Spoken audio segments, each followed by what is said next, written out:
Morning students, myself Manoj Kumar Sharma. I welcome you all to my channel MK Classes.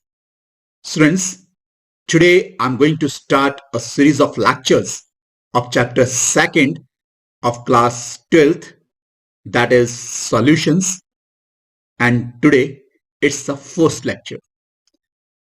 And before going further, students, let's see whatever topics we'll discuss in this series in the form of flowchart. The first topic, that is solution and its types. Then we will discuss the concentration terms. और ये concentration terms क्या रहेंगी बच्चों? That is mass percentage, mass by volume percentage, volume by volume percentage, and then molarity, then molality, normality, and at last mole fraction.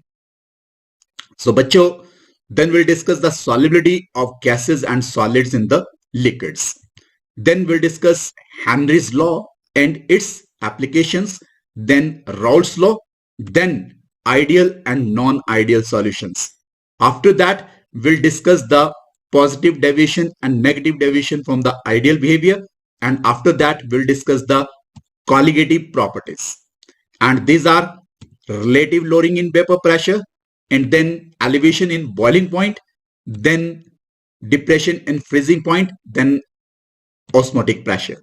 After these colligative properties, we'll discuss the osmosis and reverse osmosis, and at last we'll discuss the isotonic solutions, hypotonic solutions, and then hypertonic solutions. So students, these will be the various topics which we'll discuss in this series of lectures. Hope you will enjoy this series. Now students, today's subtopics are solution, then components of the solution, then classification of the solutions, then concentration terms. So students, let's start with the first subtopic, that is solution. बच्चों, आपने different तरह के solution देखे होंगे, consume किए होंगे. Sugar solution is there, salt solution is there, ORS, oral rehydration solution is there, tea is there, chai you may have consumed beta. So these are the different types of solutions beta. तो ये solution है क्या? Solution जो है बेटा homogeneous mixture है दो या दो से ज्यादा कंपोनेंट्स का. दो या दो से ज्यादा कंपोनेंट्स का जो होमोजेनियस मिक्सचर है बेटा, वो क्या कहलाएगा? आपका सॉल्यूशन कहलाएगा. फॉर एग्जांपल, जैसे बीकर में पानी है बेटा और उसमें हमने क्या किया, शुगर को डाल दिया, तो after some time this sugar gets dissolved in water, और इसने क्या दे दिया? शुगर सॉल्यूशन दे दिया. नाउ इस शुगर सॉल्यूशन में क्या है? दो कंपोनेंट्स हैं, means there are your two substances present in this solution. So this solution is binary solution. तो बेटा यहां से ये टर्म क्लियर होगी कि कंपोनेंट क्या हैं. कंपोनेंट क्या है बेटा? These are the different substances present in the solution. So कई बार हम इस टॉपिक में हो सकता है substances टर्म यूज करें और कई बार कंपोनेंट टर्म यूज करें. So don't get confused. और दूसरी जो टर्म है यहाँ, होमोजीनियस. होमोजीनियस का मतलब क्या हुआ बेटा? कि जो कंपोजिशन है इस सॉल्यूशन की और जो प्रॉपर्टीज हैं, that is going to be same. वो क्या रहेंगी? आपकी सेम रहेंगी, यूनिफॉर्म रहेगी throughout the solution. So we can say solution is the homogeneous mixture of your two और more than two components. Hope बच्चों दिस इज क्लियर. नाउ बेटा, अभी हमने बात की कि जो आपका सॉल्यूशन है, that is the homogeneous mixture of your two और मोर देन टू कंपोनेंट्स. और होमोजेनियस मिक्सचर की भी हमने बात की कि होमोजेनियस मिक्सचर क्या होते हैं बेटा? ऐसे मिक्सचर्स जिनकी कंपोजिशन और प्रॉपर्टीज जो हैं वो क्या हैं? सेम है, यूनिफॉर्म है थ्रू आउट द मिक्सचर. तो ऐसे मिक्सचर्स क्या कहलाएंगे? आपके होमोजेनियस मिक्सचर्स. नाउ बच्चों, components of solution. Components means different substances present in the solution बेटा. Is that clear? Components, जैसे अभी कहा मैंने बेटा कि these are the different substances present in the solution. और let's say other terms which we'll use in this chapter beta, solvent is there. Solvent बेटा वो कंपोनेंट है विच is present in access in the solution, जो access में present है. जैसे अभी sugar solution की हमने बात की तो उसमें आपका जो पानी था, वाटर था, that is was in excess. So water is the solvent in that case. So solvent क्या है बेटा? Solvent is the component which is present in excess quantity. Clear? Whereas your this solute is the that component बेटा. Clear? या those components बेटा which is present या विच are present. ना बेटा solutes जो हैं, these are those components which are present in small quantity and gets dissolved in the solvent. उनको हम क्या कहेंगे? सॉल्यूट्स. स्मॉल क्वांटिटी में हैं और डिसॉल्व हो जाते हैं आपके बेटा सॉल्वेंट में, तो वो कंपोनेंट्स क्या कहलाएंगे? आपके सॉल्यूट्स. ना बच्चों जैसे अभी हमने बात की थी, water is there, sugar is there. तो वाटर यहां एक्सेस में है, तो water is your solvent over here, और शुगर जो है that is in small quantity and that this sugar is solute over here. और बेटा since there are the two substances in this solution, पहले भी बात की कि वो क्या है? आपके बाइनरी सॉल्यूशन. ऐसे सॉल्यूशन बेटा जिनमें दो कंपोनेंट्स हैं वो क्या कहलाएंगे? आपके बाइनरी सॉल्यूशन. नाउ बच्चों classification of the solution. Different solutions को हम क्लासिफाई कर सकते हैं बेटा on the basis of number of components, कि उनमें नंबर ऑफ कंपोनेंट्स कितने हैं. और दूसरा जो बेसिस है इनकी क्लासिफिकेशन का वो क्या है? That is physical state of the components. जो भी आपके सॉल्यूट या सॉल्वेंट है बेटा, उनकी फिजिकल स्टेट क्या है? फिजिकल स्टेट मींस सॉलिड है, लिक्विड है, या फिर गैस है. So let's take the first case बेटा, that is classification based upon the number of components. बेटा depending upon the number of components हम सॉल्यूशन को क्लासिफाई कर सकते हैं एज बाइनरी सॉल्यूशंस, जैसे अभी हमने बात की, then ternary solutions, then your quaternary solutions. अभी बाइनरी सॉल्यूशन क्या है? Which are having two components, they are your binary solutions. Ternary क्या है बेटा? जिनमें तीन कंपोनेंट्स हैं. क्वाटनरी क्या है? जिनमें आपके चार कंपोनेंट्स हैं. लेकिन इस चैप्टर में हम बेटा फोकस करेंगे just on the binary solutions only. Now बच्चों बाइनरी सॉल्यूशन मींस ऐसे सॉल्यूशन जिनके दो कंपोनेंट्स हैं, one is your solute and other is your solvent. Solute हमने बात कही कि ऐसा कंपोनेंट बेटा which is present in small quantity, is that clear? और सॉल्वेंट क्या है बेटा? Which is present in excess quantity. और सॉल्यूट जो है that gets dissolved in the solvent बेटा और अदर कंपोनेंट. और जो सॉल्वेंट है बेटा that dissolves the other component. ये क्या करता है? सॉल्यूट को अपने में डिसॉल्व करता है बेटा, दैट इज ओ सॉल्वेंट. अब मान लिया अभी हमने पहले भी बात की शुगर वाटर या शुगर सॉल्यूशन की बेटा. वाटर जो है here, water is the solvent and sugar is the solute over here. Hope this is clear and that is of binary solution. Now बच्चों सॉल्यूट टर्म आई थिंक अब तक clear हो चुकी होगी बेटा. सॉल्यूट जो है वो कंपोनेंट है जो आपका स्मॉल क्वांटिटी में प्रेजेंट है और जो आपका सॉल्वेंट में डिसॉल्व हो जाता है. और बेटा सॉल्वेंट वो कंपोनेंट है विच is present in access and dissolve the solute in it, और जो आपका सॉल्यूट को अपने में डिसॉल्व कर देता है बेटा. देन बेटा classification based upon the physical state of the components. So we can classify the solution into 9 different types of solution beta on the basis of physical state of the components. So let's say solute is there, solvent is there, and then examples beta. First case जो है, let's say solute is solid, dissolved in the solid.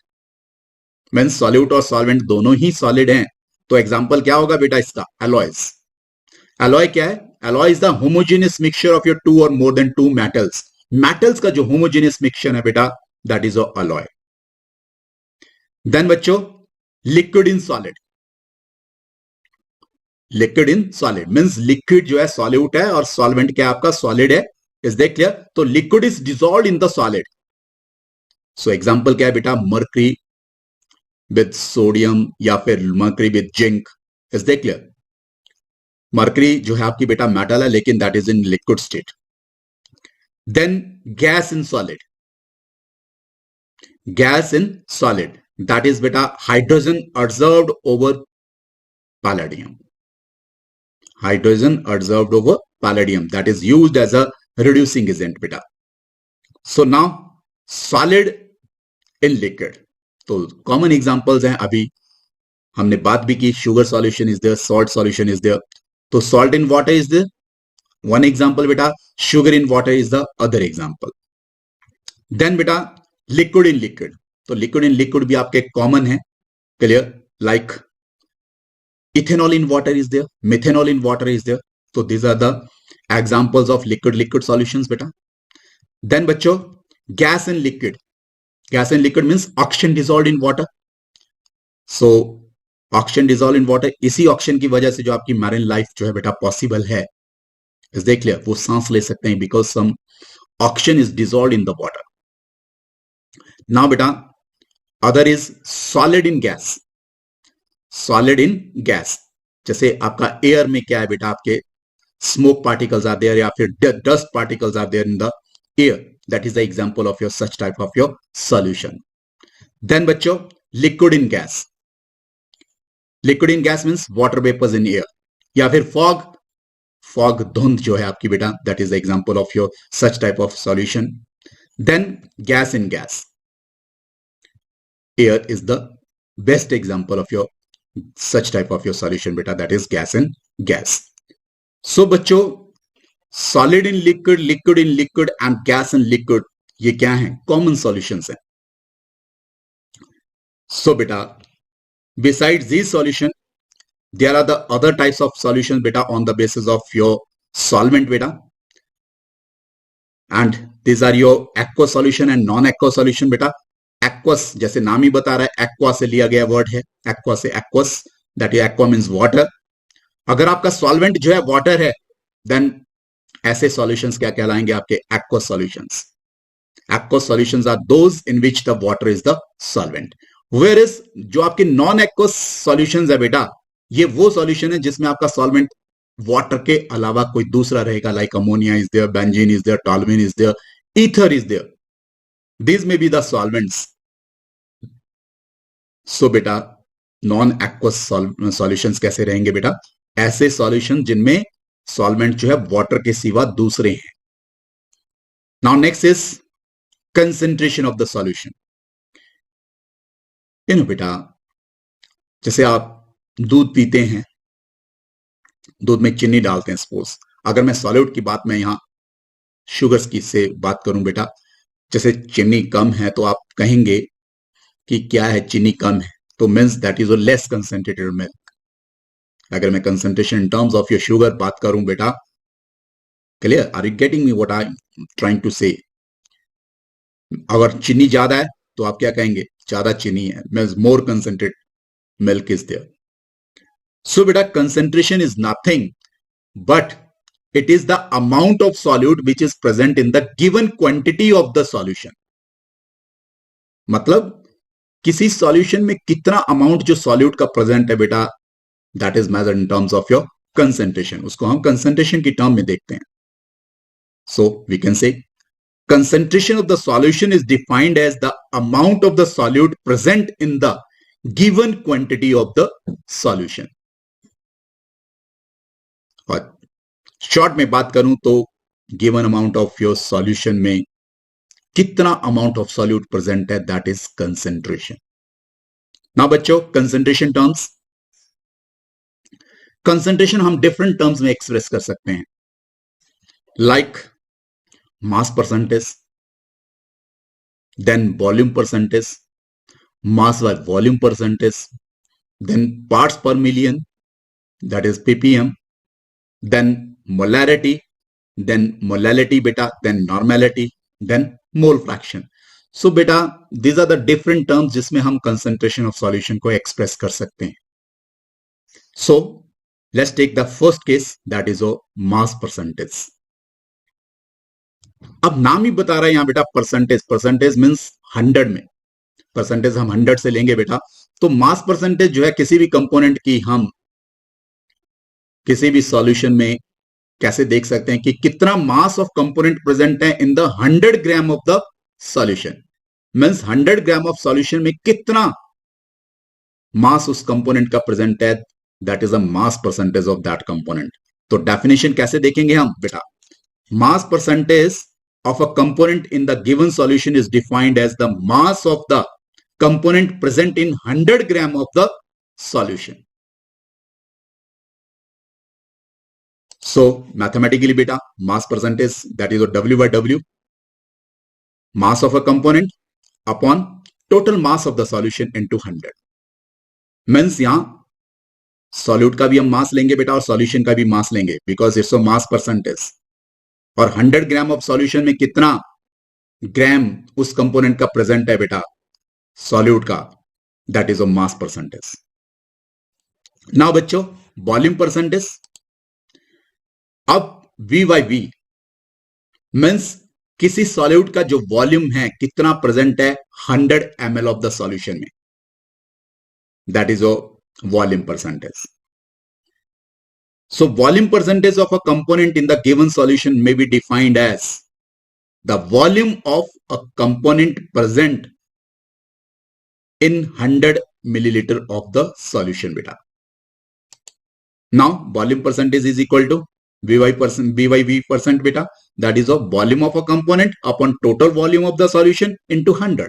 Then बच्चों mass by volume percent, तो मास by volume percentage में क्या रहेगा बेटा कि कितना अमाउंट जो है सॉल्यूट का प्रेजेंट है in grams in 100 millilitre of the solution. So mass by volume percentage की अगर डेफिनेशन लिखनी हो तो बेटा क्या लिखेंगे आप, mass by volume percentage of a component in the solution is defined as the mass of component dissolve per 100 milliliter of the solution. So mass by volume percentage means W by V percent beta, that is equal to क्या, mass of component divided by total volume of the solution into 100. Now बेटा 10% W by V solution of NaCl का मतलब क्या हुआ, 10 gram of NaCl is present in 100 ml of the solution. 100 ml of the solution में कितना NaCl present है बेटा आपका 10 gram. Hope बच्चों this is clear. ना बेटा पार्ट्स पर मिलियन, अब बेटा ये एक ऐसी कंसंट्रेशन टर्म है जिसको हम बहुत ही डाइल्यूट सॉल्यूशन को की कंसंट्रेशन को एक्सप्रेस करने के लिए यूज करते हैं, पार्ट्स पर मिलियन। जैसे आपका सपोज पॉल्यूटेंट्स है एयर में बहुत ही स्मॉल क्वांटिटी में है तो दूसरी कंसंट्रेशन टर्म हम वहां यूज नहीं कर सकते, then we use the parts per million because the pollutants in air are in very very small quantity, तो उनकी कंसंट्रेशन हम मेजर करते हैं बेटा पीपीएम में। ना बेटा पीपीएम है क्या, ये जो पार्ट्स पर मिलियन है बेटा that is defined as the parts of a component that is solute बेटा dissolve per millionth part of the solution, means per millionth part of solution में कितने पार्ट्स जो हैं आपके कंपोनेंट के प्रेजेंट है या सॉल्यूट के प्रेजेंट है, that is of parts per million. Mathematically कैसे लिखेंगे बेटा, parts per million means mass of a component upon total mass of the solution into 10 raised power 6।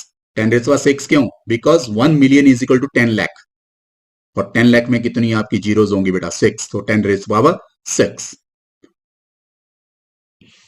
Now बच्चों मोलैरिटी, आपका प्रैक्टिकल में भी ये बहुत यूज होगी बेटा ये term. Molarity means number of moles of the solute dissolved per litre of the solution. 1 litre solution में कितने मोल्स ऑफ सॉल्यूट प्रेजेंट हैं बेटा, that is molarity. Now mathematically बेटा molarity is equal to number of moles of solute, number of moles of solute divided by volume of solution in litres. अगर इसी को हमने millilitre में लेना है बेटा तो ऊपर क्या हो जाएगा, multiplied by 1000। So molarity is equal to number of moles of the solute divided by volume of the solution in milliliter into 1000। Now बेटा अब ये अगर आपको if you are given the amount of solute, then how you can find the number of moles. आपको amount दिया है solute का, number of moles कैसे निकालने। नाउ बच्चों, moles of solute, amount of solute is given to you. यहां बेटा एक चीज ध्यान रखें, बी हम हमेशा सॉल्यूट लेंगे और ए सॉल्वेंट लेंगे। तो amount of solute means W B, ये सबस्क्रिप्ट में है बेटा, V upon molecular mass, because molecular mass is equal to 1 mole. Mole concept अगर आपको क्लियर हो बेटा, +1 में आपने किया था, 1 mole is equal to molecular mass. So बेटा मॉलिक्यूलर मास से डिवाइड कर दें आपको गिवन मास ऑफ सॉल्यूट को, that will be equal to your number, that will be equal to your moles of solute, number of moles of solute. अब हम इसी चीज को यहां पुट करें बेटा, पिछली टर्म में number of moles of solute में पुट करें तो हमारे पास टर्म क्या आ जाएगी बेटा, will get your molarity is equal to your molarity is equal to amount of solute, that is of this one, amount of solute that is WB into 1000 बेटा upon molecular mass जो यहां है into volume of the solution that is in milliliter. So बेटा ये जो आपका yellow में है that is amount of the solute into 1000 upon volume of the solution, that is nothing but it's the strength of the solution. So strength of the solution is nothing but it is the amount of solute present in the 1 liter of the solution. 1 litre solution में कितना amount of solute present है बेटा, that is your strength of the solution. So ये जो yellow में जो भी लिखा है बेटा, that is nothing but it's the strength of the solution बेटा। So M here is equal to strength upon molecular mass. So strength किसके बराबर हो जाएगी बेटा, amount of the solute into 1000 upon volume of the solution बेटा। तभी मैंने इसको कहां क्या लिखा बेटा, strength. So here strength is equal to M into molecular mass, molecular mass ऊपर चला गया बेटा, तो M into m, that is a molarity into molecular mass is equal to strength. So बेटा प्रैक्टिकल्स में आपके आता है +2 में कि find the strength of the given solution, you are given the molarity of the solution and then you are asked to find the molarity of the other solution and then you are asked to find out the strength of the solution. Hope बच्चों molarity is clear. Now बेटा strength जो है that is defined as the amount of the solute present in 1 liter of the solution या फिर amount of solute present per liter of the solution. Hope बच्चों this is clear. Now next term is molality. बच्चों molality क्या है, that is defined as the number of moles of the solute dissolved per kilogram of the solvent. यहां थोड़ा बेटा ध्यान दें, molarity और मोलैलिटी में डिफरेंस क्या है। मोलैलिटी मींस पर लीटर होना चाहिए थे ना, बट इट्स नॉट पर लीटर। इसको उल्टी तरह से याद रखें, कंफ्यूजिव, कई बार कंफ्यूजन रहता है बच्चों के दिमाग में कि मोलैलिटी क्या है। मोलैलिटी है number of moles of the solute पर किलोग्राम ऑफ द सॉल्वेंट, और मोलैरिटी है पर लीटर ऑफ द सॉल्यूशन बेटा। number of moles of the solute dissolved per liter of the solution is molarity, और molality क्या है, number of moles of the solute per kilogram of the solvent। ये solvent में है बेटा molality, और molarity क्या थी, solution में थी। now बच्चों molality that is expressed by small m, that is equal to number of moles of solute divided by mass of the solvent in kilogram। अगर ग्राम में करेंगे हम तो क्या हो जाएगा, अब यहां क्या है बेटा, इंटू 1000, क्योंकि यहां किलोग्राम में थे यहां ग्राम में, द रेस्ट इज सेम। तो molality is equal to number of moles of the solute divided by mass of the solvent here into 1000। आपकी बेटा ये जो मोलैलिटी है that is a better term to express the concentration, because it depends upon the mass of the solvent, जबकि molality जो है that depends upon the volume of the solution, और you know volume जो है that changes with temperature बेटा। So molarity जो है that keep on changing throughout the day, whereas molality will not change because it depends upon the mass of the solvent, and mass does not change with change in temperature. So beta that's why molality is better term to express the concentration rather than molarity. Now बच्चों normality that is expressed by capital N. अभी normality क्या है, normality है कि बेटा कि पर litre of solution में कितने ग्राम इक्विवेलेंट्स प्रेजेंट है सॉल्यूट के, दैट इज योर नॉर्मेलिटी। तो डेफिनेशन कैसे लिखेंगे बेटा, Normality is defined as the number of gram equivalents of solute dissolved per liter of the solution. Number of gram equivalents of the solute dissolved per liter of the solution is normality beta. So normality capital N beta, or that is just equal to your number of gram equivalents of solute divided by volume of the solution in liters. और अगर इसी को millilitre में लें बेटा तो यहां क्या हो जाएगा 1000 से मल्टीप्लाई हो जाएगा. Rest is same. So normality is equal to number of gram equivalents of solute upon volume of the solution in milliliter beta into 1000. Then बच्चों अब ये ग्राम इक्विवेलेंट मास क्या होता है, तभी तो हम number of gram equivalents find out कर सकते हैं ना. अगर हमें क्या पता है, ग्राम इक्विवेलेंट मास पता है, तो ग्राम इक्विवेलेंट मास कैसे फाइंड आउट करेंगे बेटा? किसी भी सब्सटेंस का, किसी भी सॉल्यूट का, हम उसका जो मॉलिक्यूलर मास है उसको डिवाइड कर देंगे बेटा बैलेंसी से या फिर एसिडिटी से या फिर बेसिसिटी से. अब ये क्या है? जैसे हमने ग्राम इक्विवेलेंट मास निकालना है बेटा किसका? सल्फ्यूरिक एसिड का. ग्राम equivalent mass, gram equivalent mass of sulphuric acid. इसका जो मॉलिक्यूलर मास है ना बेटा, दैट इज 98. कितना है? 98 है. Is that clear? सो मान लिया this is sulphuric acid, this is a sulphuric acid. Upon ionization ये क्या देगा? It will give us 2 protons and sulfate ions. तो बेटा since it is giving us 2 protons here, then its basicity is equal to your 2. और बेटा अगर मैं, तो अब बेसिसिटी 2 है ना, तो इसको डिवाइड कर दें 2 से. कितना आ गया? 49. Now 49 gram of sulphuric acid is equal to 1 gram equivalent. उसी तरह बेटा अगर मैं ग्राम इक्विवेलेंट मास लेता हूं किसका? NaOH का, ऑफ NaOH. और वो क्या है बेटा? NaOH का जो मॉलिक्यूलर मास है 23 प्लस 1 24 बेटा प्लस 16 कितना हो गया? It's 40 I think, divided by acidity. Now बेटा NaOH इज देयर. ये क्या देगा upon ionisation? That will give you Na positive and your OH negative. So ये कितने हाइड्रोक्साइल आयन दे रहा है बेटा? That is giving only 1. Then it's acidity is 1. So that is इसकी एसिडिटी कितनी होगी? 1 से डिवाइड किया बेटा, तो दैट इज 40 ग्राम.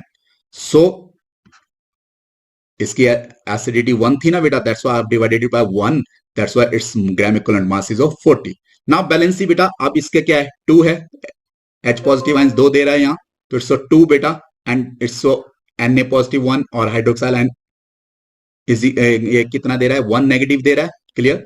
सो बेटा देन इट्स बैलेंस इज 1. सो बेटा मॉलिक्यूलर मास को जब हम बैलेंसी से डिवाइड करें और एसिडिटी से बैलेंस डिवाइड करें और बेसिसिटी से डिवाइड करें, तो that will give us the gram equivalent mass. Hope students gram equivalent mass is clear.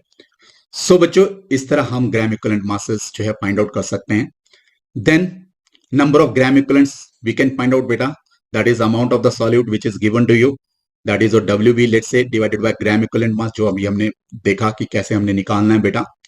Then now number of gram equivalents की जगह अगर हम ये पुट करें बेटा, that is amount of the solute divided by this gram equivalent mass. Gram equivalent mass जो है that is equal to molecular mass divided by valency बेटा. Clear? So that is there. And then normality is your nothing but it's the amount of the solute divided by gram equivalent mass, ठीक है, into volume of the solution in milliliter. Is that clear? So beta this way we can find out the normality of the solution. So strength here, ये जो आपका yellow में लिखा है ना बेटा, that is nothing but it's your strength. Strength is equal to amount of the solute into 1000 upon volume of the solution, which is written over here beta. Is that clear? So normality is equal to strength upon gram equivalent mass. So strength is equal to normality into gram equivalent mass. Hope बच्चों this is clear. Now beta relation between normality and molarity. अब इनका relation find out करने के लिए हम क्या करेंगे बेटा? अब जैसे कि हमने अभी देखा कि स्ट्रेंथ जो है मोलैरिटी की टर्म में कैसे होगी? Molarity into molecular mass. Clear? and then in case of your normality, strength is equal to normality into gram equivalent mass. So इन दोनों इक्वेशन को बेटा इक्वेट करेंगे हम. So क्या होगा, molarity into molecular mass is equal to normality into gram equivalent mass. So बेटा molarity will be equal to your normality into gram equivalent mass upon molecular mass, क्योंकि इसको हमने यहाँ ट्रांसपोज कर दिया बेटा. So then molarity is equal to normality upon valency, क्योंकि valency क्या है, that is your molecular mass upon gram equivalent mass. So बच्चों molarity into valency that is equal to normality. So this way we can relate the molarity. Now बेटा mole fraction, नाम ही बता रहा है बेटा मोल फ्रैक्शन कि किसी एक कंपोनेंट के मोल कितने प्रेजेंट हैं in the total number of moles of the solution. Now ये जो मोल फ्रैक्शन है बेटा, that is nothing but it is the ratio of the number of moles of solute और solvent to the total number of moles of the solution. और solution क्या है बेटा, solute plus solvent. Now just to understand this बेटा, let us consider two components A and B, and number of moles of the component A is equal to suppose Na, or number of moles of component B, let's say it's a Nb. So अगर हमने mole fraction एक component का निकालना है, let's say A का मोल fraction of component A, that is XA बेटा, that is equal to your Na upon Na plus Nb. तो means A component के जो नंबर ऑफ मोल्स हैं to the total number of moles of the solution, that is a mole fraction of A. Similarly बेटा मोल fraction of B किसके बराबर होगा, Nb upon Na plus Nb. तो Nb क्या है बेटा, बी कंपोनेंट के आपके नंबर ऑफ मोल्स हैं, और ये क्या है, ए कंपोनेंट के नंबर ऑफ मोल्स हैं, और ये बी कंपोनेंट के आपके नंबर ऑफ मोल्स हैं. So mole fraction of B will be equal to your Nb upon Na plus Nb. Always remember बेटा, sum of the mole fraction of all the components in the solution that is equal to your 1. So that is XA plus XB is equal to 1 over here. So with this beta, thank you. Hope you have enjoyed today's topic. So subscribe, like and share my channel beta, that is MK Classes. Thank you.